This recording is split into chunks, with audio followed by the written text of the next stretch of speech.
Hello everybody. So in the previous lecture we have discussed about the various aspects of copyright, the criteria for protection under the copyright, under which we have seen the historical perspectives of copyright protection.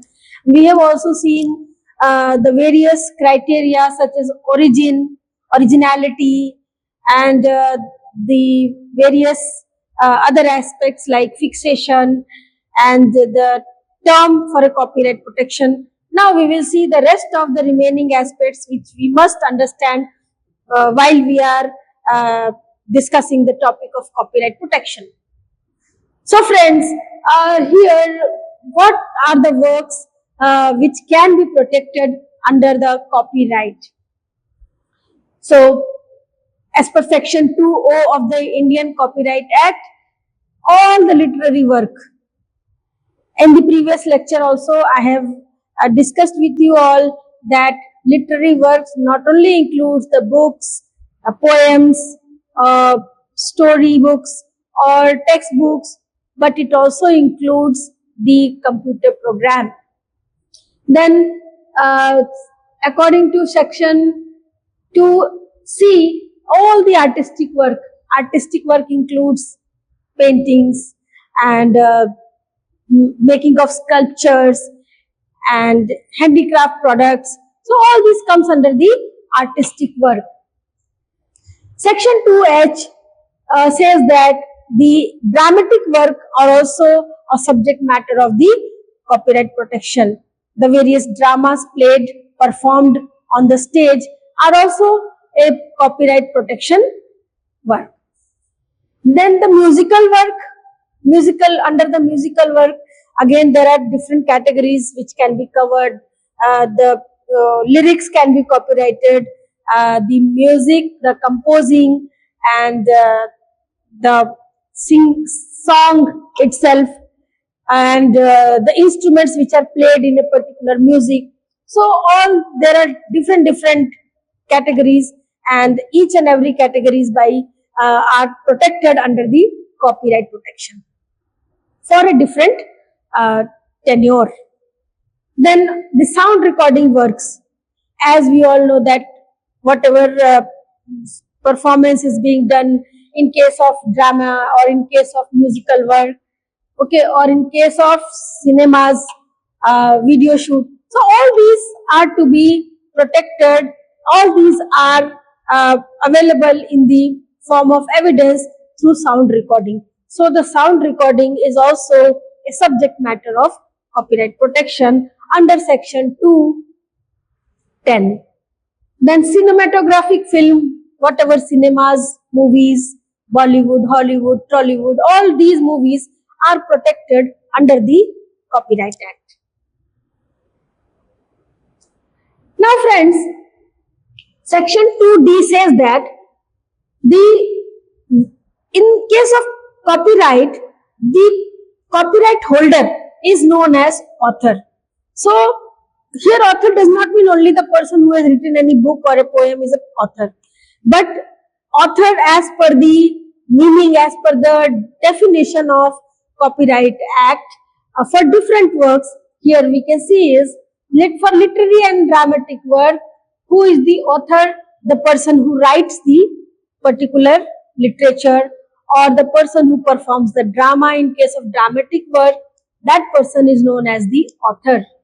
If it is a musical work, then here the music composer is known as the copyright holder or the author of that particular music work.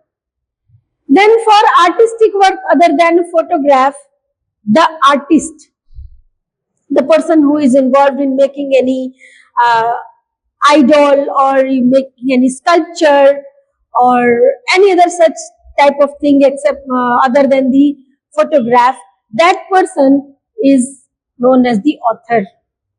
Then in case of cinematographic film or sound recording, the author is none but the producer.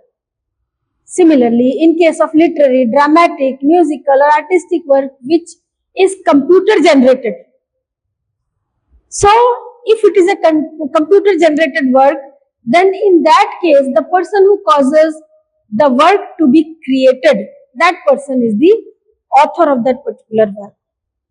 Now, uh, in case of an organization, the organization becomes the author if any employee of that particular organization has done a particular work.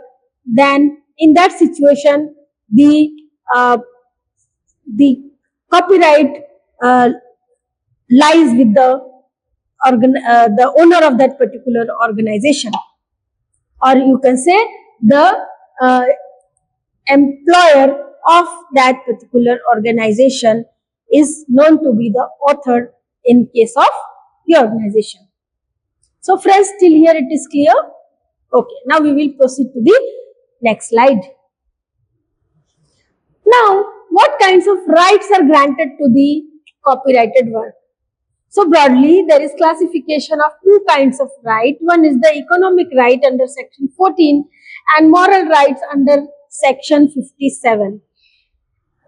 So friends, here economic right means the rights through which the copyright holder gains revenue, gains profits, and this right is transferable. These rights are transferable.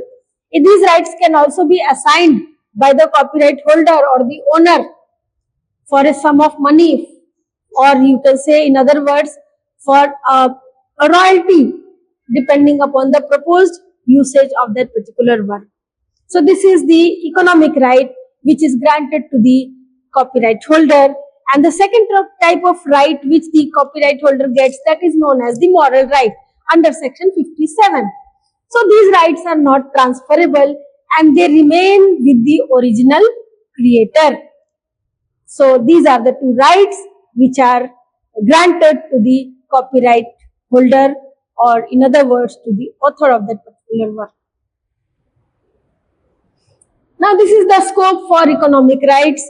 So economic rights, as we have seen in the previous slide, that these are the transferable rights. So what kinds of rights are granted? That is the reproduction right. Reproduction right means it prevents others from making the copy of your work, the right to reproduce work in material form.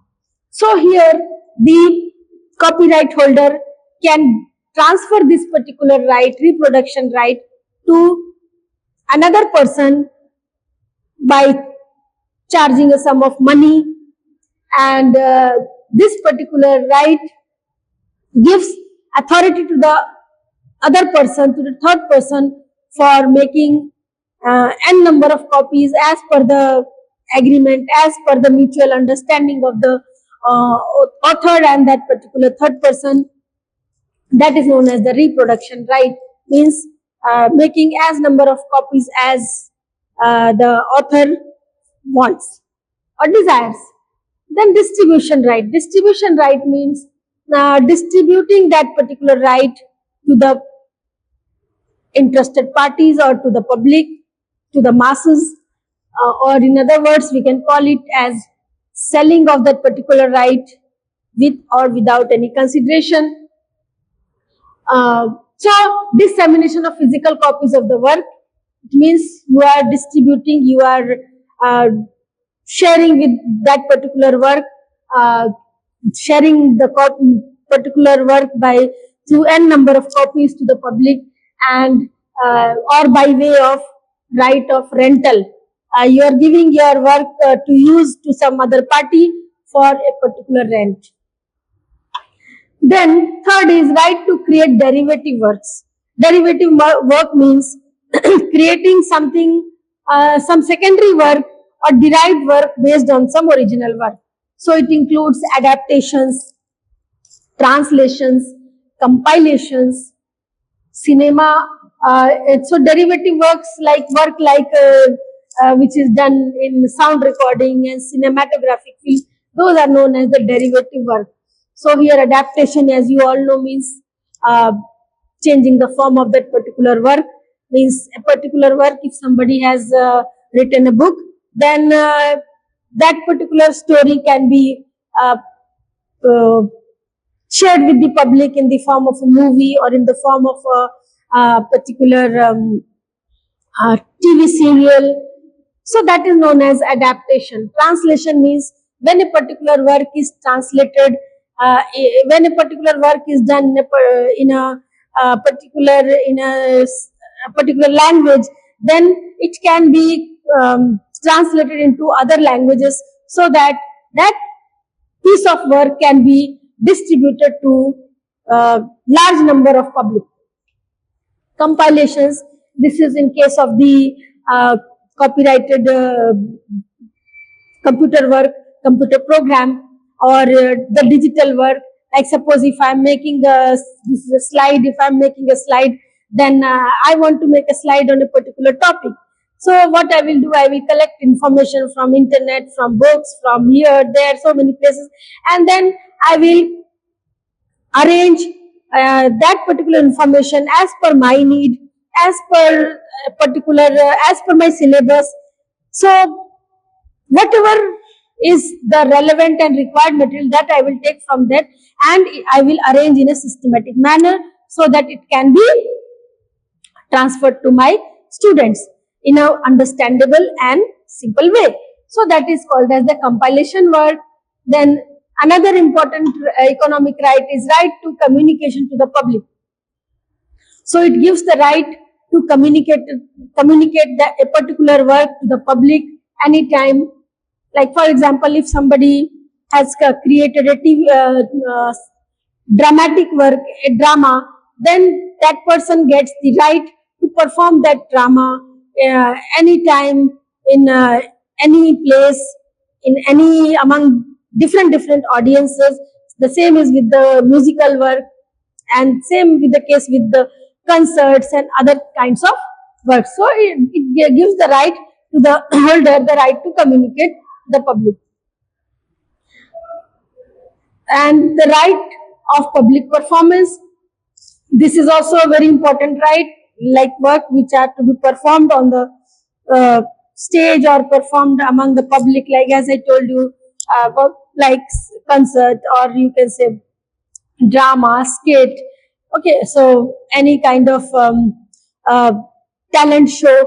So all these things are the right which are granted to the copyright holders. So here I think it is clear to all of you. Now let's move on to the next slide. What is the term of protection? So in case of cinematographic film and sound recording, the term for protection is 60 years from the date of publish. The date on which the particular work is published, when it comes into the knowledge of the public, then from that date up to 60 years, your work is protected. Means it prevents others from copying for a period of 60 years in case of cinematographic film. In case of broadcast reproduction rights, if any company has got the broadcast right, that sound recording companies and all, so for them it is for a period of 25 years from the date following the year of the broadcast. So whenever the broadcast is being done, then the next year after that broadcast will be considered till 25 years for the purpose of this copyright protection. Then performance right, this is available for 50 years from the date, from the year following the year in which the performance is made.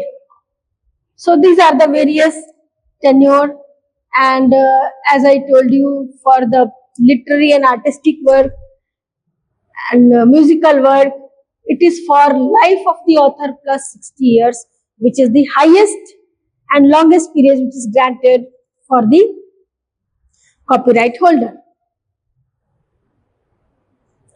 Now friends, let us come to the topic of infringement.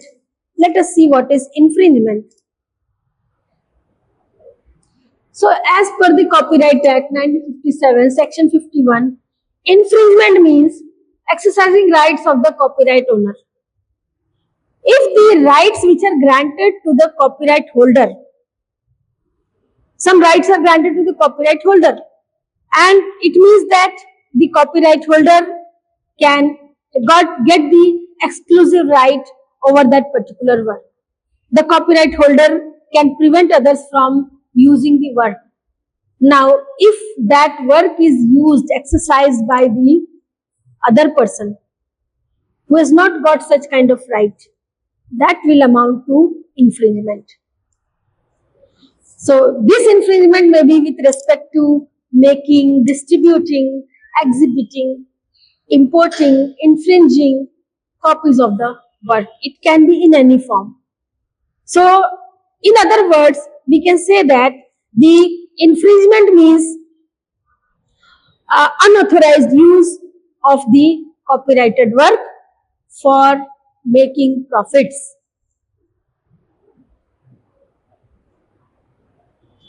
Now, what are the factors which are to be looked into for a particular whether a particular incident is an infringement or not? So first thing is copying. Copying must take place, okay, which may establish some casual connections, some subconscious copying, like somebody has copied deliberately, knowing that let whatever will take place, I will see later on. So some casual approach, and some indirect copying. Like some people copy the thing, but they copy not from the original source, but from some third party source. That is called as indirect copying. So the main thing is the court, while giving the judgment, it will look into the factor that the work must be copied. Second thing is substantial taking. Substantial taking means taking the entire content as it is, without making any alteration, without making any kind of minimum modification in the existing material. So substantial taking means unaltered copying. As I told you, without making any change, whatever is content is available, it will be copied as it is. Extent of defendant's alteration. Then the court will also look whether to what extent the infringer has made alteration in the original work. Character of plaintiff's and defendant work. The court will also look into the character of plaintiff's work, means what is the nature of the work, whether that work is same or the work is totally different. The idea is same and the expression is different. So these things are also to be looked into, and the nature and extent of plaintiff's efforts. Then it will also see to what extent the particular work is being copied, and what efforts has been taken by the infringer or the unauthorized user. Now these are the general principles which we are going to discuss to see whether a particular infringement has taken place or not. So a very landmark case, R.C. Anand versus Deluxe Films. So in this case, it was established that no copyright in an idea. This fact was established that the idea may remain same, the idea may be old, and if the idea is copied, then it will not amount to copyright infringement. So violation of copyright confined to the form, manner and arrangement as well as expression of idea by the author. So the idea here, it was established that the idea may remain the same. Second general principle is where some idea developed in the different manner, similarities happen. Court to rule on whether similarities are merely substantial or fundamental. Now in some of the cases, the idea is similar, but it allows that idea may be similar, but the expression, to what extent it is expressed differently, that is to be taken into account for a particular copyright work. The court applies the safest test, that is, it involves the audience, it involves the readers uh, for a particular work to see whether the work is copied or not. So, does the reader or spectator or viewer have opinion to or get the unshakable impression that the sound work is a copy of the original? The viewer test. If it seems to the viewer that the work seems to be similar uh, as in the context of the earlier work, then the court will take in this particular factor for a work which is to be infringed or not. So the viewer's test is one of the important factor to identify or to test whether a particular work is a result of infringement or not. The next is same theme, different presentation, completely new work, no infringement. The court says that if the theme is same, but it is presented differently, it is completely a new work, then it is not an infringement at all. Like for example, you can see that uh, uh, in an exam, if one question is given and if the student has attempted that particular question without any copying, without they have attempted that question by their own, without any help of any unfair means, then you will find that the same question is being answered differently by different examinees. So it says that the one thing which will be seen, that is the presentation. The presentation must be different. Presentation may not be same. The theme may be same almost. Like for example, another example I would like to explain here is like the story of Ramayana. So this epic, the story remains the same. There is a Rama, there is a Sita, Ravana. So the story will be nobody can change the story, but someone has written a book on this Ramayana. The other person wants to share this particular story with the help of some movie. Some other may be interested in sharing the story of Ramayana in the form of TV serial. So here expression or the presentation varies, but here you can see that the idea is the same. The story will remain the same. So that is not an infringement as per the copyright law.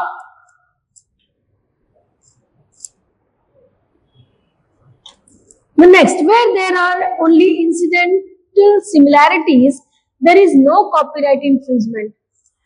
Now, if there is some incidental similarities, like there are some situations where there may be some similarity, like for example, there is a movie story. In almost most of the majority of the movies, you will find something common in all those movie stories. If there is a hero, there will be a villain, and the villain has to perform certain acts which are common in almost all the movies. So it does not render that the particular thing is a violation of copyright. So, and our life, story based on our life of human beings or any other, so there may be some similarities. So if coincidentally these similarities are found in different works, then that is not a part of copyright infringement. Next is copyright infringement, that is piracy. If in case of piracy, piracy is also a kind of copyright infringement. So the piracy must be clearly proven. Piracy must be proven means when a particular copyrighted work is distributed by some person who are using that particular work without the authority without the permission of the copyright holder, and they are involved into making profit, generating revenues, which indirectly affects the profit of the copyright holder, and that will amount to the piracy. So this factor has to be proven, then only that will be considered as copyright infringement or piracy. The next is the very difficult to prove violation of copyright of stage play by a film producer. The viewer test is applicable. Like where in many of the cases when it is difficult to prove any stage, like there may be stage shows in different among different audience, then it is the viewer opinion that will be taken into account to find out whether the particular work is similar or not, and to what extent similarity is there to judge that it is a violation or in other words infringement of a copyrighted work or not. So friends, this is the official website of our copyright office. So whosoever is interested in applying for copywriting a particular work, then it is available online. This is the website, https://copyright.gov.in. Here you can file application for protection of the copyright, and the copyright protection is granted if it is found that the work is original, if the expression is new, and the other things. So here you can find, if you are more interested into it, if you want to go into much detail, then you can visit this particular website. Here you will also find the copyright offices which are there in India. It also talks about the jurisdiction in which your particular region falls, and you can file your application in that particular region. So friends, now we will discuss some interesting cases related to the copyright infringement. A Delhi University photocopy case. Friends, it is a very interesting case. What happened? Let me tell you what happened in this particular case. Delhi University, there was a Rameshwari photo studio where the Rameshwari Photo State, you can say the Xerox copy store, who made Xerox copies of the some book material from some textbook, which was the copyright of Oxford University, Cambridge University, and Taylor and Francis. So these are very renowned publishers.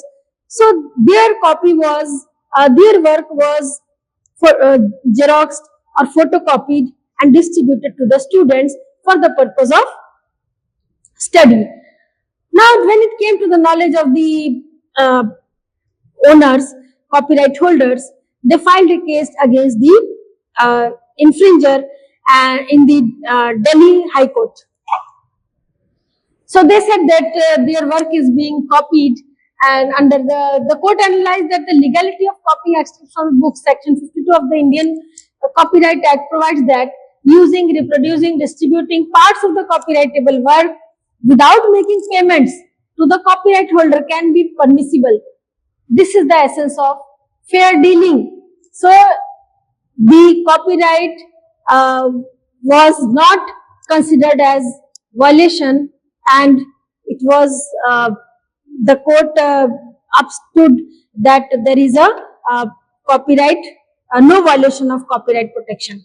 So we were discussing about some landmark cases with respect to the copyright infringement. We discussed about the Delhi University photocopy case, wherein the Oxford, Cambridge, and Cambridge University and Taylor and Francis, who made a allegation, who filed a case against the Rameshwari Photo State, which was located in the premises of Delhi University, that it was distributing their copyrighted material without their permission. The court upheld that it was a fair dealing and it does not amount to any kind of infringement, as it was in the interest of the students. So students were not photocopying that particular work for their own profit, but it was for the study purpose. So on this ground, the concept or the doctrine of fair use or fair dealing came into existence. So this is an exception.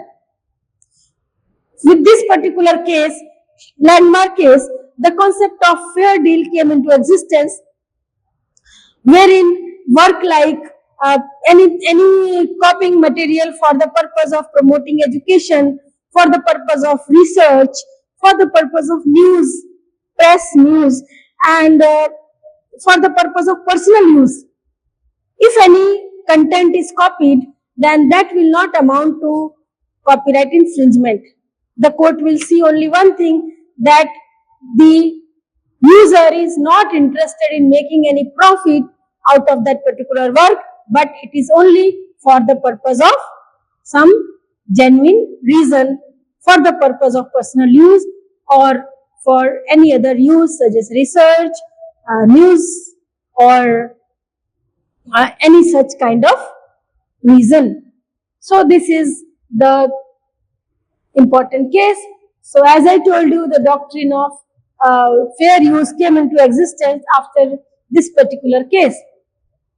So the copyright does not prohibit all copying or replication. In United States, the fair use doctrine permits some copying and distribution without permission of the copyright holder or payment to the same.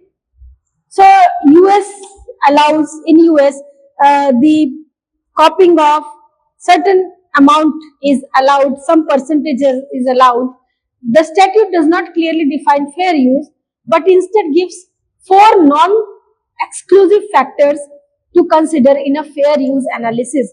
So it looks for these factors, though it is not clearly mentioned in US statute regarding the fair use. So what are these factors? First factor is the purpose and character of one's use. What is the purpose of use?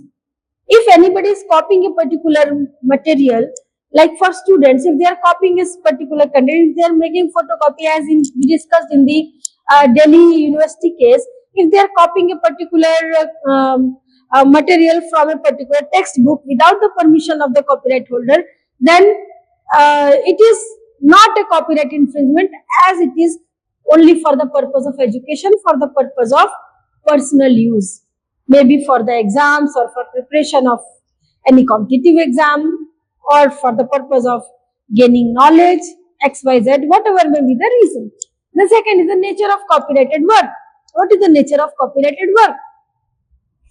Okay, whether it is the whole is copied or in what way it is copied, what is the intention of the person who has copied that particular work, this is also an important factor, and what amount and portion of the whole work was taken. So US allows copying some part of the work, but it will look into the copying material, that to what extent is being copied, 10%, 20%, 70%. Accordingly, it will decide whether the doctrine of fair use applies or not. The effect of use upon the potential market for or value of the copyrighted work. It will also see that what is the impact on the market, whether that particular, how much profit is being made by distributing or by selling that particular copyrighted work. So this is also an important factor which is considered by the court for deciding whether a particular work is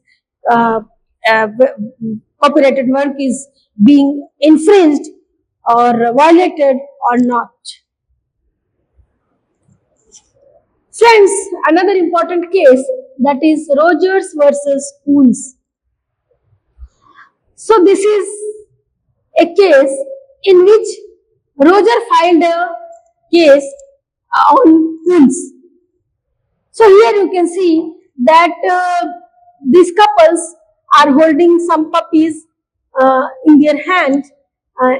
Then this particular photograph was used by Roger in greeting cards and in other things, in posters and all, and it became so popular that they earned a lot of money with this particular photograph. It was appreciated by the public. Now, Kunz, what happened? Kunz copied the same thing, but instead of greeting cards, he manufactured some sculpture, some kind of structure based on this particular theme. So they started making several structures and which amounted to a significant profit. So when it came to the knowledge of Roger that Kunz is doing this particular business, they filed a case against Kunz, and the court held that the Kunz has done infringement, and whatever profit has been made with that particular work, that has to be returned to the original creator. So Kunz responded by claiming fair use by parody. So this is one of the case, but here he was considered as non-violation. He took the stand that Kunz took the stand that that is he has represented the same work in a new form. The idea is same, but the expression is totally different. So the doctrine of fair use was used for defending by the defendant. So the court found the similarities between the two images too close, and that of typical person who would be able to recognize the copy, whose defense was rejected under the argument that he could have used a more generic source to make the same statement without copying Roger's work. Kunz was found to pay an amount monetary settlement to Rogers. So here, friends, the court also sees that whatever is being copied, whatever idea is being copied, if it is a natural idea, then the court may allow. But this particular painting, this particular idea was not a natural idea. It was a creation of somebody's intellect. So that is why the court rejected the doctrine of, the court did not allow the doctrine of fair use, and Kunz has to pay the penalties or claims which were made by the original creator, that is Roger. So I think this is clear. Now another interesting case of XYZ Films versus UTV Motion Pictures. Now friends, this is an Indian case in which XYZ Films filed a case against UTV Motion Pictures in the year 2016, and in this particular case it filed a case against UTV Motion on a film which is, you must have seen this movie, Raid the Redemption. So they alleged that the UTV Motion has copied at 25 minutes Bollywood blockbuster. They have copied some scene of 25 minutes blockbuster Baghi in their movie Baghi, which was taken from Raid the Redemption. They asked to the court for injunction, for the order of injunction, and they wanted that the court must stop the release of that particular movie. Now what was the thing? So here there was some central idea that what happened here is there was a scene of 25 minutes which they said that it is copied from our movie. So in this particular case the court took stand of UTV Motion, and it said that in almost most of the movies there is a villain, there is a fight between the villain and the hero, and this is something which is common in most of the movies, most of the Bollywood movies. So this cannot amount to infringement of copyright, and the court observed that the plaintiff was the plaintiff prayer was rejected, and it gave order in the favor of UTV Motion Pictures. So another interesting case, that is Namaste London, Shri Venkatesh Films versus Vipul Amrutlal Shah. Here what happened? The copyright to the script and screenplay of Namaste London was owned by Vipul Amrutlal Shah.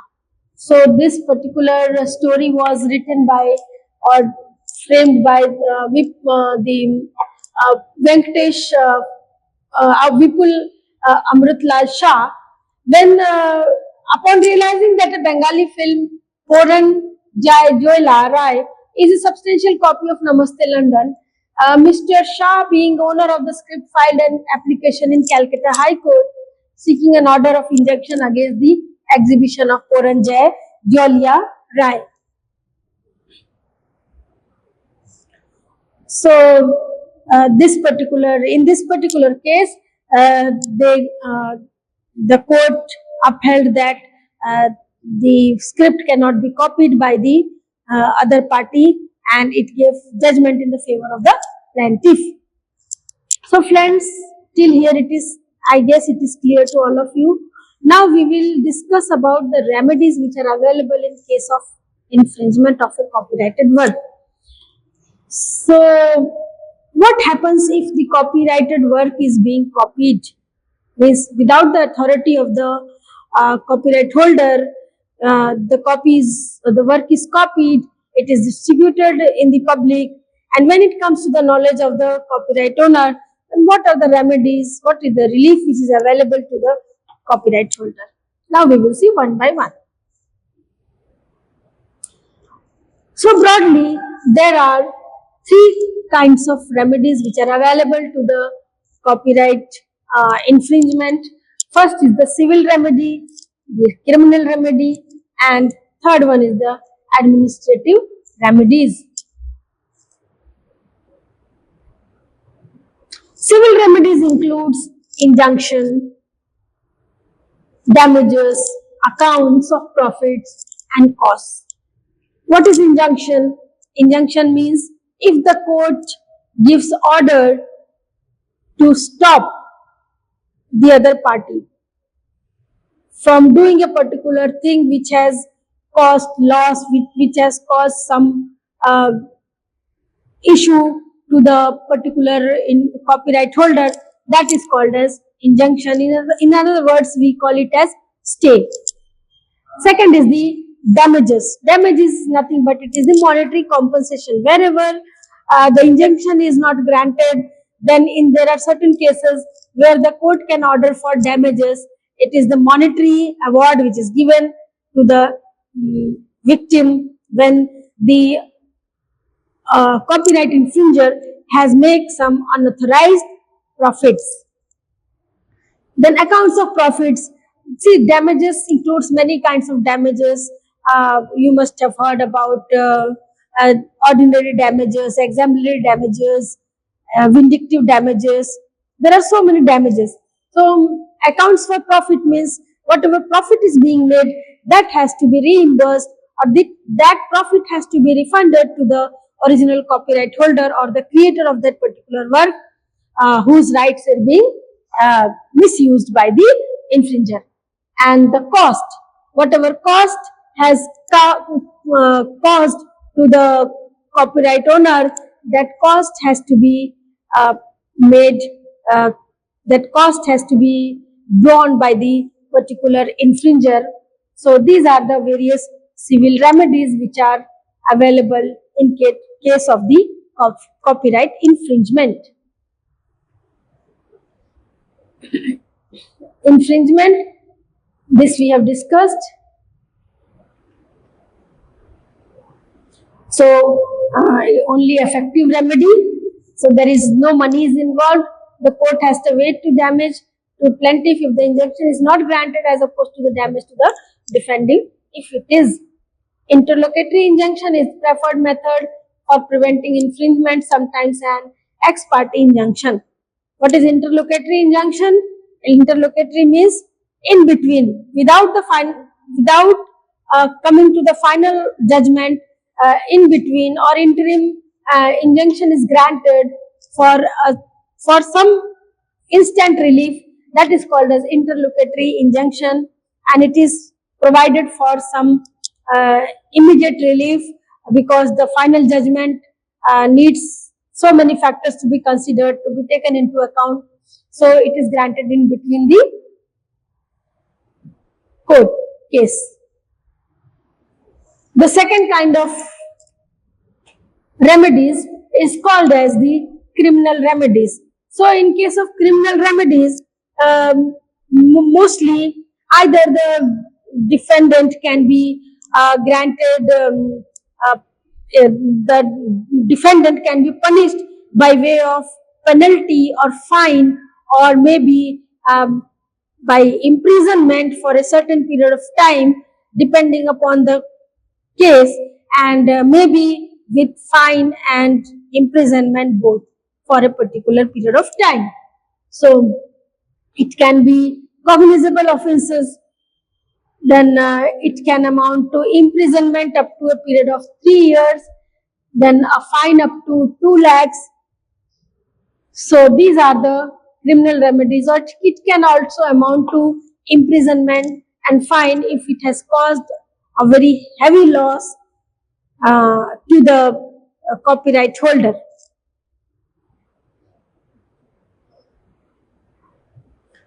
So Section 64 of Copyright Act 1957 empowers the police, any police officer who is not below the rank of sub-inspector, to seize infringing copies without warrant. So these are the cognizable remedies. Then police can make raids, police raids. Police has got the power to search, seizure and arrest without a warrant. Or it can fine minimum 50,000 up to 2 lakhs rupees. And it can also amount to imprisonment up to a period of 3 years. So these are the criminal remedies as per Section 64 of the Copyright Act. Now, what are the pros and cons of civil remedies? See, everything has certain good aspect and bad aspect. Similarly, there are certain drawbacks. There are certain things which are associated with the copyright, with the civil remedies. So what are the pros? What are the things which we can consider? Judicial determination of the rights, likelihood of damages awarded, then there is less vulnerable to the challenges, commissioner seizure order more effective. So these are some of the things which are in favor of the civil remedies. There are certain aspects which are not in favor of the civil remedies. That is, lot of delay may take place because it takes lot of time for trials. Date. So many dates are given by the court, and the process become very lengthy. Appeal stages are there. Damages not usually awarded. No severe punishment for violation of the rights, because under the civil remedies, punishment is not granted. There is no penalty. There is no imprisonment. So these are the things which are against the civil remedies. Now we will see the pros and cons of criminal remedies. Then what are the things, what are the factors which are in favor of the criminal remedies? First important thing is there is a quick remedy. Quick relief is offered to the victim. Second thing is there is a greater opportunity to quickly counteract violation, and with arrest acting as a deterrent. So due to this particular factor, this criminal remedy is considered better over the civil remedies. Then there are certain aspects which are not in favor of the criminal remedies, like chances of seizure of goods low.